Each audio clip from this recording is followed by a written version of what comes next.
అలానే మిస్సెస్లో ఢిల్లీ పరిస్థితి గందరగోళంగా ఉంది. ఢిల్లీలో కాలుష్యం హై రేంజ్కి వెళ్ళిపోయింది. అక్కడ నివాసం ఉండేటువంటి పరిస్థితులు ఇప్పుడు లేవు. దానికి కారణం ఏంటంటే నార్మల్గా ఉండేటువంటి కాలుష్యంతో పాటు ఇప్పుడు అగ్నిపర్వతం బద్దలైనటువంటి క్రమంలో ఇథియోపియాలో అక్కడి నుంచి దానికి సంబంధించినటువంటి శకలాలు, దానికి సంబంధించినటువంటి కాలుష్యం ఉత్తర భారతదేశాన్ని కమ్మేస్తుంది. దాంట్లో కూడా ఢిల్లీలో ఇబ్బందికరమైనటువంటి పరిస్థితులు నెలకొన్నాయి. అసలు మామూలుగానే 180 రోజుల సంవత్సరానికి నివాసయోగ్య ప్రాంతం కాదు ఢిల్లీ అని చెప్పి తేల్చేసింది కాలుష్య నియంత్రణ మండలి. కేంద్ర మంత్రి గడ్కరీ గారు అనేక సందర్భాల్లో అన్నారు, అసలు ఢిల్లీలో ఉండడానికి భయం వేస్తుంది, అందుకే నేను తన సొంత నియోజకవర్గంలో ఉంటున్నాను అని చెప్పేసి.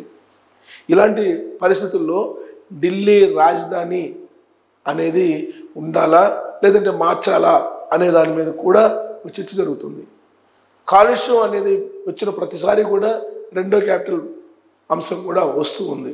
ఇప్పుడు అగ్నిపర్వతం ఎక్కడో ఇథియోపియాలో బ్లాస్ట్ అయితే ఆ అగ్నిపర్వతానికి సంబంధించినటువంటి కాలుష్యం ఉత్తర భారతదేశాన్ని చుట్టేస్తుందంటే దాని ద్వారా శ్వాసకోశ వ్యాధులు, ఇతరత్ర లంగ్స్కి సంబంధించినటువంటి వ్యాధులు వచ్చేటువంటి అవకాశం ఉంది అనేటువంటి ఒక సలహా ఇస్తూ ఉన్నారు వైద్యులు. అందుకే జాగ్రత్తలు చేపడుతున్నారు.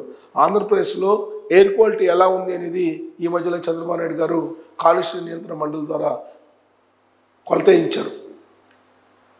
అది కాలుష్య నియంత్రణ మండలి ఏ ప్రాంతాల్లో ఎక్కడెక్కడ ఆంధ్రప్రదేశ్లో కాలుష్యం ఎక్కువగా ఉందనేది ఐడెంటిఫై చేసింది. ఎందుకు చేసింది ఈ మధ్యకాలంలోనంటే ఉత్తర భారతదేశంలో ఆల్రెడీ కాలుష్యంతో ఉంది.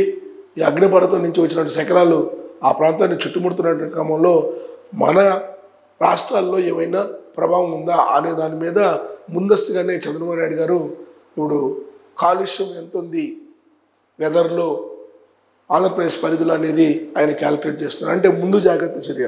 ఒకవేళ ఉత్తర భారతదేశాన్ని దాటి దక్షిణ భారతదేశంలో కనుక ఆ అగ్నిపర్వతానికి సంబంధించినటువంటి కాలుష్యం వస్తే ఏంటి పరిస్థితి అనే దాని మీద కూడా ఇప్పుడు ఆంధ్రప్రదేశ్ ముఖ్యమంత్రి చంద్రబాబు నాయుడు గారు ఆలోచిస్తున్నారు. అందుకే కాలుష్య నియంత్రణ మండలిని కాలుష్య నియంత్రణ సంబంధించినటువంటి అంశాలని అక్కడ అలర్ట్ చేశారు ఆయన ముందుగానే. దాదాపుగా ఈ దృష్టిలో ఏ సీఎం కూడా ఆలోచించాల. మరోవైపు ఢిల్లీని కమ్మేస్తుంది, అక్కడ అగ్నిపర్వతం కమ్మేస్తున్నటువంటి సమయంలో రాబోయేటువంటి రోజుల్లో ఎలా ఉంటుంది అనేటువంటి ఒక ఆందోళన అయితే మొదలైంది. దానికి సంబంధించినటువంటి న్యూస్ నేను మీకు చదివి వినిపిస్తాను. ఇది ఇథియోపియాలో పేలినటువంటి అగ్నిపర్వతం భారత్ నుంచి విమానాలు రద్దు. భారత్ విమానాలని రద్దు చేశారు. ఈ అగ్నిపర్వతం నుంచి వచ్చినటువంటి శకలాలు, దాని నుంచి వచ్చినటువంటి కాలుష్యం కారణంగా ట్రాన్స్పరెన్సీ పోయింది. అందుకే విమానాలు ల్యాండ్ అయ్యేటువంటి పరిస్థితి లేదు. అందుకే విమానాలను రద్దు చేశారు.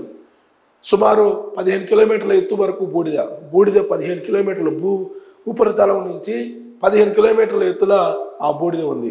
అరేబియా మీదుగా భారత వైపు బూడిద మేఘాలు. జాగ్రత్తగా ఉండాలని విమానయాన సంస్థలకు హెచ్చరికలు జారీ చేసిన DGCA.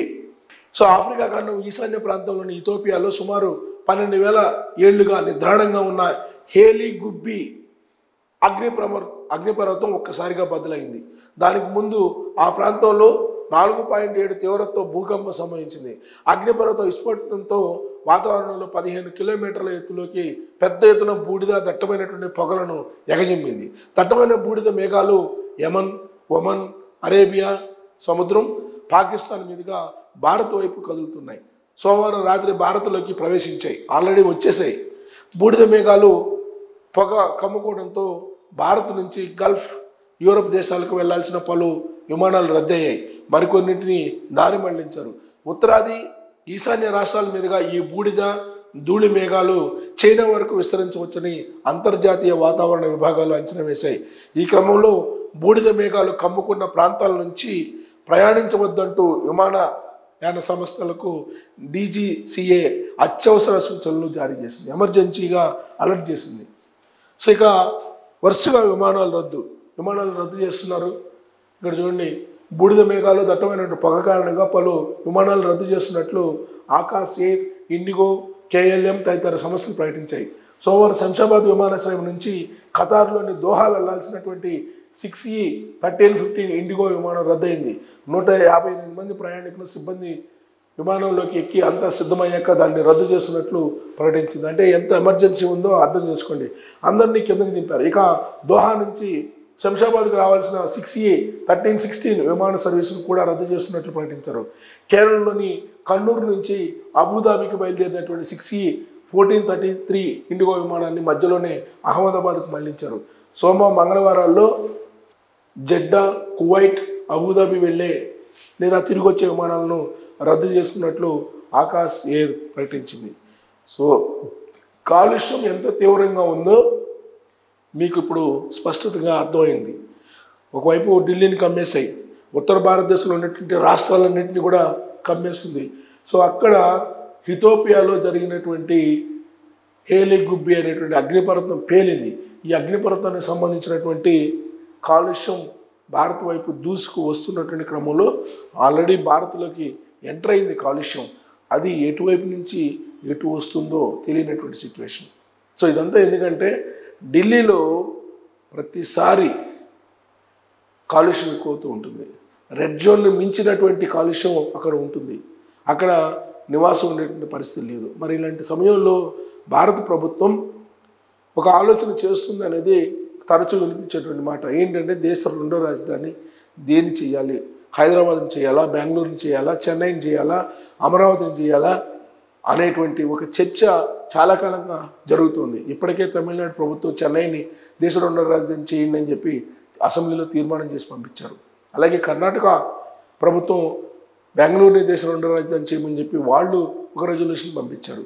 అయితే ఇటు వచ్చి తెలంగాణలో మాత్రం దేశ రెండో రాజధాని హైదరాబాద్ని చేయమని చెప్పి రెజల్యూషన్ అయితే పాస్ చేయలేదు. కానీ ఢిల్లీతో కూడిన ఢిల్లీ తరహాలో దేశ రెండో రాజధాని చేయటం కాదు, యాక్చువల్గా దేశ రెండో రాజధాని చేసినా మాకు అభ్యంతరం లేదని అప్పట్లో కేసీఆర్ గారు చెప్పారు. కాకపోతే అమరావతి దేశ రెండో రాజధాని చేయడానికి అనుకూలమైనటువంటి ప్రాంతంగా అక్కడ ల్యాండ్స్ ఉన్నాయి, తర్వాత రివర్ ఫ్రంట్ సిటీ కాబట్టి అది అనుకూలంగా ఉంటుంది అనేటువంటి అభిప్రాయం కూడా వినిపిస్తుంది. సో దేశ రెండో రాజధాని అనేది అనివార్యంగా ఇప్పుడు కనిపిస్తుంది. ఎందుకంటే బెంగళూరు ఇప్పటికే అక్కడ ట్రాఫిక్ జామ్ ఇతరతర సమస్యలు అనేక ఉన్నాయి. అక్కడ ఇండస్ట్రీస్లే వెళ్ళిపోతున్నారు. చెన్నైలో వాటర్ ప్రాబ్లం ఉంది. హైదరాబాద్కి వచ్చేటప్పటికి హైదరాబాద్లో ట్రాఫిక్ సమస్య ఉంది. అలాగే ఇక్కడ కంజెస్టెడ్ అయిపోయింది. సాఫ్ట్వేర్ కంపెనీలన్నీ ఇక్కడే ఉన్నాయి కాబట్టి ఎంప్లాయ్మెంట్ ఎక్కువ ఉంది కాబట్టి ఇక్కడే అందరూ ఉంటున్నారు. జన సాంద్రత ఎక్కువగా ఉన్నటువంటి ప్రాంతం. అందుకే దేశ రెండో రాజధాని ప్రకటిస్తే ఇంకా ఎక్కువ అయ్యాక వస్తుంది. అందుకని ఇప్పుడు ఉండేటువంటి రాజధానులు అన్నింటిలో కూడా దేశ రెండో రాజధానిగా అనువైనటువంటి ప్రాంతం అమరావతి అనేటువంటిది చాలా కాలంగా వినిపిస్తుంది. పైగా నరేంద్ర మోడీ గారు ఢిల్లీ తరహా రాజధాని కట్టించిస్తానని చెప్పి ఆంధ్రప్రదేశ్ ప్రజలకు 2014 ఎన్నికల సందర్భంగా ఇచ్చినటువంటి హామీ అది నెరవేరాలంటే దేశ రెండో రాజధానిగా అమరావతిని ప్రకటిస్తే కనుక ఈ సమస్యలన్నిటికీ పరిష్కారం లభించేటువంటి అవకాశం ఉంది.